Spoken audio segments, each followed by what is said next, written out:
RS brothers లో ఆషాఢం KG sale మళ్ళీ మొదలైంది. మరెన్నో క్రేజీ ఆఫర్స్ ఖైదీ చేయండి ఆర్ఎస్ బ్రదర్స్. కుదరండి. 500 గజాల స్థలంలో అగ్గిపెట్టి లాంటిది మేము కట్టుకోలేము. కనీసం 1000 గజాలు ఉండాలి. అది జగదాంబ సెంటర్ లోనే ఉండాలి. అల్లుడు మాకు కావాల్సిన టైపు స్థలం ఏదైనా ఉంటే కౌరు పెట్టండి. ఉంటానండి, రేపొచ్చి కలవండి. ఉంటాను. ఇదిగో బట్లరబ్బాయి, ఇప్పుడు మా కోసం టిఫిన్లు అవి ఏం చేయొద్దు, వట్టి కాఫీ చాలు. ఏకంగా కాసేపు అయ్యే భోజనం చేసేస్తాంగా. ఏమిటి ఇలా వచ్చాను? అదేమిటి అల్లుడు గారు, అమ్మాయి ఓ చోట మీరో చోట ఉంటే ఏం బాగుంటుంది చెప్పండి. అందుకే తీసుకొచ్చేసాం. లంకంత కొంపలో రావణాసురుడిలా ఒక్కరు ఎలా ఉండగలరు పాపం. అసలు నాపు ఏమైంది అమ్మా? రాత్రి చూసిన స్వాతి సినిమా గుర్తొచ్చింది. అందులో శరత్ బాబు పాపం పోయాడా అమ్మా? ఎవరైపోయింది? నేనా? నువ్వెందుకు ఏడుస్తావే? ఏమే ఇదివరకు చూసి వచ్చే ఏడ్చేదానివి, ఇప్పుడు నెమరేసుకుని మరీ ఏడుస్తున్నావా? ఓ సుశాంతి ఫీలుగా ఆపో. ఏమిటా ఏడుపు? ఆయన పెద్ద మనుషులున్నారు. అసలు ఎవరు రమ్మన్నారు మిమ్మల్ని అక్కడికి? వెళ్ళండి. అది కాదు అల్లుడు గారు, మర్యాదగా వెళ్ళకపోతే జన్మలో అరుణమోహన్ చూడను. 4 రోజులకి నేనే కబురు పెడతాను, అప్పుడు వదిలేని వెళ్ళండి. అమ్మా కాసేపు ఇంటర్వెల్ ఇవ్వు, ఇంటికెళ్ళి తీరిగ్గా ఏడుద్దాం. అదా బాగా ఆలోచించుకుని చెప్పండి. పని 20 రోజుల్లో పూర్తయిపోవాలి. సరే నేను మొదలెట్టి మధ్యలో ఆలోచన చేస్తే మాత్రం నేను ఊరుకోను. వివరాలు నేను చెప్పేసా అబ్బాయి? చెప్పాను బాబాయ్. మనం వేసిన ప్లాన్ కూడా చూపించాను. స్థలం విషయం ఎప్పుడో బ్రోకర్తో మాట్లాడాను. సాయంత్రం కల్లా తేలుతుంది. ఇంతకీ ఇల్లు ఎంతలో కట్టేయగలరో చెప్పండి. ఈ ప్లాన్ ప్రకారం అయితే 20 లక్షలు అవుతుంది సార్. నేను 18 కట్టిస్తాను. నా కొటేషన్ 17.5 లక్షలు. మీరు మాట్లాడరే? సారీ సార్, ఇంత తక్కువలో కట్టడం మా వాళ్ళు కాదు. మేము కష్టపడతాం, క్వాలిటీ ఇస్తాం. కాకపోతే కాస్త రేట్ ఎక్కువ అవుతుంది. వస్తాను సార్. ఆవేశపడకండి, కూర్చోండి. మీరు కడితే ఎంత అవుతుంది? కనీసం 25 లక్షలు అవుతుంది. Very good. మాకు కావాల్సింది మీరే. మీకే కాంట్రాక్ట్ ఇస్తున్నాం. Thank you sir. సైట్ విషయం రేపు తెలుస్తుంది. రేపే వచ్చి అడ్వాన్స్ తీసుకుని పని ప్రారంభించండి. ఎల్లుండి దాకా దేనికి బాబాయ్? ఇప్పుడు అడ్వాన్స్ ఇచ్చేద్దాం. కిందకి రండి. బీహార్ వరదల్లో 100 మంది మృతి. నెక్స్ట్. అనకాపల్లిలో టపాకాయ పేలుడు, 13 మంది మృతి, 20 మందికి గాయాలు. నెక్స్ట్. గుడివాడలో బందిపోట్ల గుంతకల్లో బందిపోట్ల దాటి 3 దుర్మరణం. నెక్స్ట్. షిమోగా వద్ద పెద్ద రైలు ప్రమాదం, కొన్ని వందల గుర్తు తెలియని శవాలు, తలలు లేని ముండాలు, ముండాలు లేని తలలు. ఏమిటయ్యా ఇది? వార్తలు వినిపిస్తూ తపని వెరైటీగా లేపుదామని. ఏమిటయ్యా వినిపించడం? ఇక్కడ అందరు చచ్చారు, అక్కడ అందరు చచ్చారు అంటూ చావు కబుర్లు చెప్తూ నిద్ర లేపుతావా? అవే ఉన్నాయి సార్. మరి ఇందులో ఇక్కడ మంచి వార్త ఉంది సార్. తమిళనాడులో సినిమా ప్రదర్శనశాల. ఆ రోజు మామూలుగా సినిమా నడుస్తోంది. హాలు కప్పు కూలి 14 మంది మృతి. పండుగకి అరే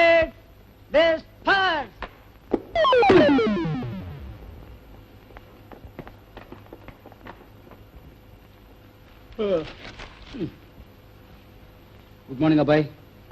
నిజంగా ఇది గుడ్ మార్నింగ్ బాబాయ్. ఇవాళ కాంట్రాక్టర్ మన స్థలంలో పని మొదలు పెడతానన్నాడు. మొదలెట్టాను సార్. ఓం ప్రథమంగా ఓ గోడ పగలగొట్టాను. అందులో ఈ లంకి బిందులు ఉన్నాయి సార్. ఇవి మీకు ఇచ్చేద్దామని వచ్చాను. ఎప్పుడు తీస్తే మనసుకు దుర్బుద్ధి పుడుతుందని ఇలాగే తెచ్చేసాను సార్. పోదులు పడాయి, లంకి బిందులు ఏం లేవు. వెళ్ళండి, ఇవి తీసుకెళ్ళండి. అయినా ఇవి మనం ఎలా అవుతాయి బాబాయ్? భూముల నుంచి ఏమి దొరికినా గవర్నమెంట్ కప్పు చెప్పాలి కదా. వీటిని కలెక్టర్ గారు ఆఫీస్ చార్జ్. చట్ట ప్రకారం భూమిలో దొరికితే గవర్నమెంటే సార్, కానీ ఇవి గోడలో దొరికి అని చేత ఓనర్కి చెందుతాయి సార్. కాసేపు భూమిలోనే దొరికాయి అనుకుని గవర్నమెంట్కి ఇచ్చేయండి ప్లీజ్. సారీ సార్, నా వృత్తి నా ప్రాణం. వృత్తిలో అబద్ధం ఆడను, అన్యాయం చేయను. అయితే ఓ చిన్న పని చేయండి. ఇవి మీకే దొరికాయి కదా. అవును. వీటిని మీరే తీసుకోండి. పని చేయండి. మళ్ళీ సారీ సార్, పరాయి సొమ్ము నాకు అగ్గితో సమానం. ఒక పైసా కూడా ముట్టుకోను. ఇది నిప్పు సార్, నిప్పు. ఒరే నీ నిప్పుకి నిప్పెట్ట. ఈ రోజుల్లో మాకు నువ్వెక్కడ దొరికావయ్యా మగడా? ఇంగుదావునా గర్భాతపు రాస్కెల్స్. ఇవి గ్లూకోజ్ బిస్కెట్స్ కావు, గోల్డ్ బిస్కెట్స్ సార్. నా లెక్క ప్రకారం ఇవి కనీసం 20 లక్షల రూపాయలు ఖరీదు చేస్తాయి. 20 లక్షలే?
వాళ్ళు ఎన్నో రోజు బాబాయ్ 14 రోజు అబ్బాయి. ఛా, ఆ దిక్కుమాలిన లంక బిందులు మన గోడల్లోనే దొరకాలా? దశ అబ్బాయి, దశ బాగుంటే దిశ బాగుంటుంది, దిశ బాగుంటే వాస్తు కలిసి వస్తుంది, మట్టి బంగారం అవుతుంది. ఇది వరకు తినడానికి లేనప్పుడు ఆకలేసేది, ఇప్పుడు బంగారం తినగలిగే స్తోమత ఉన్న ఆకలి ఉండటం లేదు. ఏం చేద్దాంటావు బాబాయ్? నేను అసలు కృష్ణని పెళ్లి చేసుకోగలనంటావా? ఐడియా ఏమిటది? తరే నా తరే 60 ఏళ్ళకు బాబాయ్, తెలుగు ఆలోచనలు చెప్పు. అదే చెప్పబోతున్నాం. సీతారామ సంగ్రామం నాటకం మనం మళ్ళీ వేయబోతున్నాం. మళ్ళీ Yes. మళ్ళీ జనం మైకులు అవి పగలు కొట్టి నానా ధ్వంసం చేస్తారేమో. ఎగ్జాక్ట్లీ అలా జరగాలని ఈసారి మనం నాటకం వేస్తాం. వీలైతే ఇంకా రోతగా అంక చండాలంగా వేస్తాం. అది ఓ మంచి ఎయిర్ కండిషన్ హాల్లో వేస్తాం. మన నాటకం చూసిన జనానికి తిక్క రేగుతుంది, సీట్లు కోస్తారు, హాలు బద్దలు కొడతారు. మనం మాత్రం చిద్విలాసంగా నవ్వుతూ వాళ్ళని ఇంకా రెచ్చగొడతాం. ఏతావాత హాలు రిపేర్ల ఖాతా కింద మనకు 2-3 లక్షలైనా ఖర్చు మిగులుతుంది. వెరీ గుడ్ బాబాయ్. సార్ ఒక గుడ్ న్యూస్ సార్. ఏటది? ఇంత రెంట్ ఇచ్చి మనం ఏసీ సినిమా హాల్ బుక్ చేయడం మంచిదేం సార్. పెద్ద హీరో కొత్త సినిమా కొన్నట్టు టికెట్లు బ్లాక్ లో కొంటున్నారు సార్ జనం. బ్లాక్ లో అవును సార్, బయట జనం విపరీతంగా ఉన్నారు సార్. వచ్చిన ఛాన్స్ పోగొట్టుకోవడం ఎందుకని నేనే మన వాళ్ళని బ్లాక్ లో అమ్మేమన్నాను సార్. టికెట్లు విపరీతమైన కలెక్షన్ వచ్చేట్టు కనిపిస్తాం సార్.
అయ్యా అమ్మలారా, మీకు దండం పెడతాను. కావాలంటే వేషం విప్పేశాక మీ అందరి కాళ్ళు పట్టుకుంటాను. నాటకం అసహ్యంగా పరమ రోతగా ఉంది కదా. బాగుందా నా పొంద? నేను సీత ఏమిటి కడుపుతో ఉన్న సీతలాగా, ఆ మీసాలు రావడం ఏమిటి చట్కా బండి వాళ్ళగా? చాలా అసహ్యంగా ఉన్నాం కదూ. మేము పౌరాణికాన్ని, అందులోనూ పరమ పవిత్రమైన రామాయణాన్ని అపహాస్యం చేశాం. ఏమిటిది? డబ్బులు కూడా వేస్తున్నారా? మాకు డబ్బొద్దు. మీ చిల్లర వృధా చేసుకోకండి. దయచేసి మీరందరూ తిరగబడి సీట్లు కోసేయండి. ఆ సినిమా తెర చింపేయండి. ఈ మైకులు విరిచేయండి. Come on please, విజృంభించండి. మీకు కావలసింది అలవాటు చేసుకోండి. రండి, కమాన్ రండి రండి రండి. నిజంగానే నాటకం బాగుందా? చాలా బాగుంది సార్, ఎక్సలెంట్. కలిసి వచ్చే కాలం వస్తే నడిచొచ్చే కొడుకు పుడతాడని ఇందుకే అంటారు అబ్బాయి. నిజమే బాబాయ్, ఇది వరకు మనం ఇదే నాటకం వేస్తే మనల్ని బాధను వాడు లేడు. ఇవాళ బాధమని బాధపడుతూ ఎంత ప్రాధేయపడ్డాను. సీట్లు కొయ్యమన్నాను, తెరలు చెంపమన్నాను. ఒక్క దరిద్రుడైనా నా మాట వినిపించుకున్నాడా? మరి బ్యాడ్ లక్. గేట్ కలెక్షన్ కూడా చాలా వచ్చినట్టుంది. దానికి తోడు రూపాయి దండలు, చదివింపులు. ఓహ్. అది చెప్పడానికే వస్తున్నాను సార్. గేట్ కలెక్షన్ 6,000 రూపాయలు, చదివింపులు ఆరతి పళ్ళాల్లో వచ్చింది సుమారు 2,000 రూపాయలు. మొత్తం 8,423 రూపాయల 10 పైసలు వచ్చింది. ఇదిగో సార్.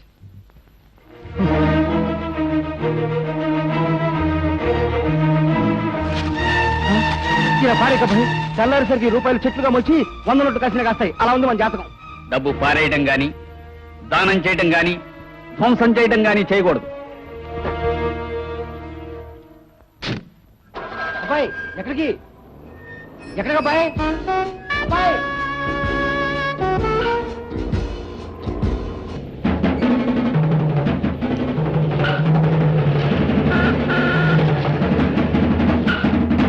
ఆగో, ఎక్కడికి వెళ్తున్నావు? ఆయన వచ్చారు డాడీ. ఎవరు? బాలానా? సరే వెళ్ళు. మన ఒప్పందం ప్రకారం నువ్వు అతనితో ఒక్కసారి మాట్లాడినా మీ పెళ్లి జరగదు. అయ్యో అయ్యో, ఒక్కసారి మాట్లాడితే తప్ప మరీ అన్యాయంగా మాట్లాడుతున్నారే. అన్యాయమే. అపజయాన్ని మాత్రం ఒప్పుకోను నేను. ఛాలెంజ్ చేశాడుగా, చూద్దాం ఎవరు గెలుస్తారో. అగో, నా మాట అంటే నీకు లెక్కలేదన్నమాట. వద్దు వద్దు కృష్ణ, నా కోపం తెప్పించద్దు. చోటా కోటా అయిపోయింది. నేను మళ్ళీ తన్నులు తెల్లేను. వెళ్ళమ్మా, లోపలికి వెళ్ళు ప్లీజ్ ప్లీజ్.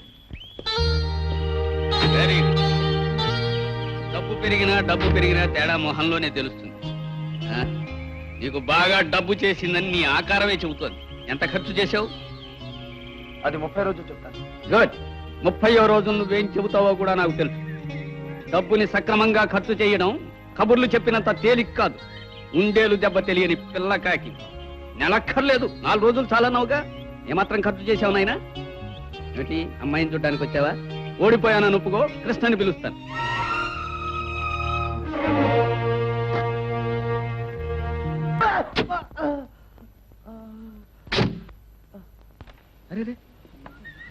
ఏమండి, బాగా దెబ్బ ఎవరండి తను? మీ తాలూకా? ఇది నా విజిటింగ్ కార్డ్. ఈ అడ్రస్ కనండి, మీకు కావాల్సినంత డబ్బిస్తాను. అబ్బాయి ఇందులో ఉన్న హాయి ఆ పురుపుల మీద ఏముంది బాబాయ్? ఇది వరకు ఎంత సంబరంగా బతికేవాళ్ళం. ఈ డబ్బు వచ్చి మన సుఖాన్ని మింగేసింది బాబాయ్. కృష్ణను కూడా కలవడానికి వీల్లేకపోతుందంటే ఇంకెంత అబ్బాయి? ఈవేళ 18వ రోజు, ఇంక 12 రోజులేగా. రోజులు దగ్గర అవుతున్న కొద్దీ డబ్బు పెరుగుతుంది, నాలో భయం పెరుగుతుంది బాబాయ్. 12 రోజులు ఇంత డబ్బు ఎలా ఖర్చు పెట్టడం? అసలు నేను ఈ పందానికి ఒప్పుకుండా ఉండాల్సింది బాబాయ్. అరే, ఏ పని చేసినా వేలకు వేలు వచ్చేస్తుంటే. సార్ ఎవరు? ఇందాక యాక్సిడెంట్ అయింది. అర్జెంటుగా ఓ సినిమా నెగిటివ్ రేట్సుకుంటున్నాను. Sorry sir. సినిమా ఏంటి ఊరుకో బాబాయ్. హీనపక్షం మనం 25 లక్షలు ఖర్చు పెట్టచ్చు. ఆ సినిమా ఎల్లుండే రిలీజ్. ఓ 2-3 రోజుల్లో మనం పెట్టిన డబ్బంతా చక్కగా రూపాయలు చొప్పున మాత్రమే షేర్ వచ్చింది. ఎవరైనా అతను ఎవరైనా ఈ చేతికి చెప్ప చాలా రోజులుగా ఆగిపోయింది అబ్బాయి. చివరికి డబ్బు పెట్టిన ఫైనాన్స్లే ధైర్యం చేసి రిలీజ్ చేస్తున్నాడు. పబ్లిసిటీలో కూడా అతని పేరే ఉంది. వెంటనే మద్రాసు ఫోన్ చేసి అతన్ని పిలిపిస్తాను.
కాదు బాబు, ఇక్కడ.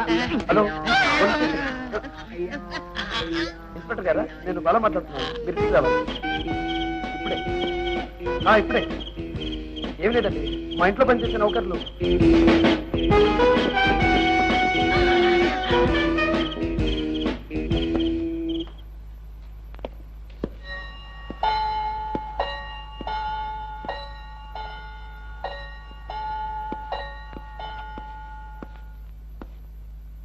సార్, ఎవరండి ఇంట్లో? ఎస్ఐ గారా, గుడ్ మార్నింగ్. ఏమిటి ఇలా వచ్చారు?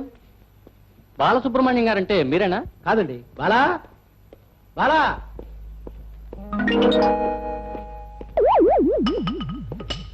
మిమ్మల్ని ఎక్కడో చూసినట్టు గుర్తు. నేను మిమ్మల్ని ఎప్పుడు చూడలేదే. ఏమోలేండి. Thank you sir. మనుషుల్ని పోయిన మనుషులు ఉంటారు. ఎందుకుంటారు? నన్ను చూడండి, బాలకృష్ణ నేను. మీరు మీరేనా? నేనే. ఎలా ఉన్నారు? అకితాబ్ బుచ్చర్ లాంటి వేషం కాకపోయినా ఒక చిన్న వేషం నేను సినిమాలో వేశానండి. ఇన్ఫాక్ట్ మద్రాసు నుండి ఉదయమే వచ్చాను. అందుకే రాత్రి ఆ దొంగల ముఠాను అరెస్ట్ చేయడానికి నేను రాలేకపోయాను సార్. అందుకే ఆ దొంగల ముఠాను ఏం చేశారు? వాళ్ళు సామాన్యులు కాదు సార్. రాత్రంతా ఇంట్రాగేట్ చేస్తే మధ్యాహ్నానికి బయటపడ్డారు. వాళ్ళు జబ్బర్ ముఠా సార్. జబ్బర్ ముఠానా? చూడండి, ఆ మేనేజర్ లాగా యాక్ట్ చేశాడు చూసారా, వాడే జబ్బర్ అన్నమాట. జబ్బంతలేడు, వాడు జబ్బరా. నటోరియస్ క్రిమినల్ అండి. ఆ ముఠా మీద 4 హత్య కేసులు, ఓ 6 దోపిడీ కేసులు ఉన్నాయి. అమ్మ రాస్కల్స్, కమెడియన్స్ లా కనపడేవారు, ఇంత చరిత్ర ఉందా? వాళ్ళ ఆచూకీ తెలిపిన వారికి గవర్నమెంట్ 10,000 రూపాయలు బహుమతి కూడా అనౌన్స్ చేసింది సార్. రేపు ఎల్లుండి ఎస్పీ గారు వచ్చి మీకు ఆ చెక్ అందజేస్తారు. చెక్క?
வணக்கம் சார், நான் தான் பைனான்ஸ் பிச்சுமணி.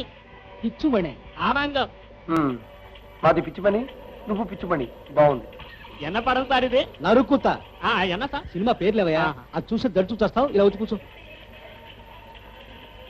చేతికి చెప్పు సినిమా గురించి మాట్లాడదాం పిలిపించావయ్యా. దాని ప్రొడ్యూసర్ ఎక్కడ? இன்னும் ఏం ప్రొడ్యూసర్ సార్, ఎప్పుడో ఫిల్మ్ వదిలేసి పుట్టాడు. ఇప్పుడు నాన్ దా రైట్ హోల్డర్. ఇప్పుడు ఆ వివరాలన్నీ ఎందుకు బాబాయ్? ఎంత డబ్బు కావాలో కనుక్కో. పిచ్చిమణి. పిచ్చుమణి సార్.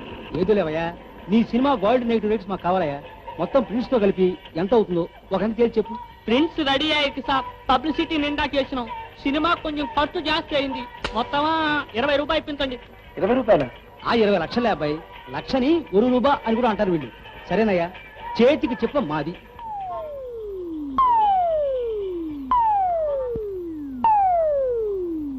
ప్రిన్స్ కి డబ్బు కట్టేసి వైజాగ్ వెళ్ళిపోయి అక్కడ సినిమా రిలీజ్ చూసుకుందామంటే కాదు కూడదని మెడ్రాస్లోనే ఆపేశావు. మన ఊళ్ళో అయితే ఎంచక్క సినిమా ఫ్లాప్ అని ఈపాటిగా తెలిసిపోయేది కదా. ఇక్కడంతా అరోగోరా.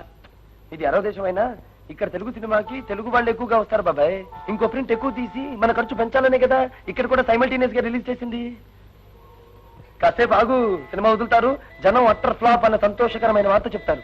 ఇక్కడ నుండి బయలుదేరి నెల్లూరు, గుంటూరు, బెజవాడ మీదుగా హాయిగా ఫ్లాప్ టాక్ వింటూ ఆనందంగా వైజాగ్ చేరుకుందాం. అబ్బాయి, ఇదేమిటి, వీడు ఇక్కడికి కూడా సిద్ధమయ్యాడు? అసలు వీడు మనిషి. అబ్బాయి, సినిమా వదిలేదు.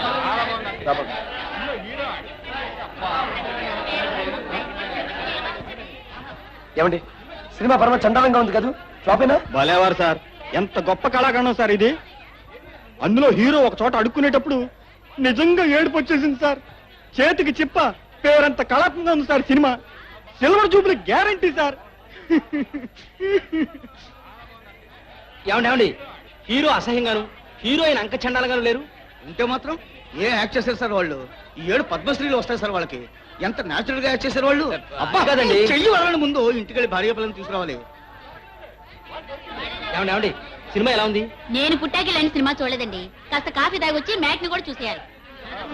జూబ్లీ సినిమా గురు గారు, నా లైఫ్ లో ఇలాంటి సినిమా చూడాలంటే నమ్మండి, బ్యాట్ నీకు డెఫినెట్ గా బ్లాక్ అమ్ముతుంది.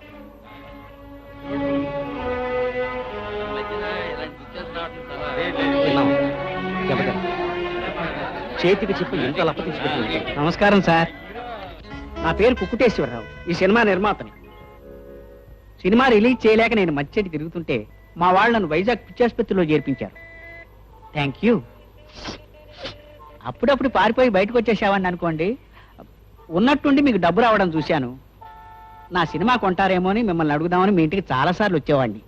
ధైర్యం చాలక పారిపోయేవాడిని. నా సినిమా రిలీజ్ చేసి నాకు మంచి పేరు తెచ్చిపెట్టినందుకు చాలా థ్యాంక్స్ సార్. మామూలుగానే మాట్లాడుతున్నారు, మీకు పిచ్చి లేదా? నాకు పిచ్చేవిటి నాన్ సెన్స్. ఏది మీ చేయి చూపించండి. అక్బర్ కొడుకుని నేను.